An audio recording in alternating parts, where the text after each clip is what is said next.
Credit card is a blessing until you get the bill. So true. Credit card का basic concept है by today पे letter और यह आज से ही नहीं बल्कि हजारों सालों से चला आ रहा है। लेकिन बैंकिंग सेक्टर ने इस मेथड को technology driven credit card system के जरिए ऑर्गेनाइज करके कस्टमर्स की लाइफ को इजी बनाया है। क्रेडिट कार्ड का सबसे पहला वर्जन था स्टोर कार्ड्स। मर्चेंट्स इस कार्ड के जरिए फार्मर्स को क्रेडिट पे सामान दिया करते थे। स्टोर कार्ड्स के लिए मेटल कॉइन्स या फिर स्मॉल प्लेट्स को लोन रिसीट की तरह यूज किया जाता था। उसके बाद ये स्टोर कार्ड्स इवॉल्व हुए चार्ज प्लेट में और इस क्रेडिट सिस्टम को charge plate book keeping system के नाम से जाना जाता था। यूएसए में 1930 से 1950 तक चार्ज प्लेट्स काफी फेमस थे।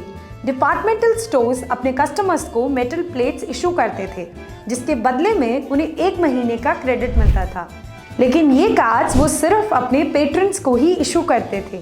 1950 के दशक में फ्रैंक मैकनमारा ने डाइनर कार्ड्स के कॉन्सेप्ट को इंट्रोड्यूस किया। ऐसा कहा जाता है कि फ्रैंक एक बार रेस्टोरेंट में खाना खाने गए थे और अपना वॉलेट घर पे ही भूल गए। यहीं से उन्हें डाइनर कार्ड्स डेवलप करने की इंस्पिरेशन मिली and to run the system he established the diner club.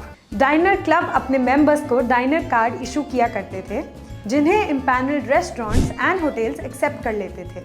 Service provide करने के बाद रेस्टोरेंट्स कस्टमर के बिल को डाइनर क्लब के पास भेज दिया करते थे। डाइनर क्लब रेस्टोरेंट के बैंक को पेमेंट करता था जिसके बदले उसे कमीशन मिलती थी and the members had to pay their bill to the diner club at the end of every month. उस समय elite population में डाइनर कार्ड्स काफी पॉपुलर थे जिसके चलते अपने ऑपरेशंस के पहले ही साल में डाइनर क्लब ने लगभग 10,000 लोगों को मेंबरशिप दी। डाइनर्स क्लब ने प्रोसेस ओरिएंटेड अप्रोच के जरिए एक ट्रस्टेड क्रेडिट सिस्टम की नींव रखी जिसे आगे चल के बैंक्स ने अडॉप्ट किया और आज एक छोटी सी चिप इनेबल्ड कार्ड के जरिए हम दुनिया में कहीं भी कभी भी ट्रांजैक्शन कर सकते हैं। This episode will be continued next week with some more interesting facts about credit card. Do like and share this video and subscribe to our channel for more such content.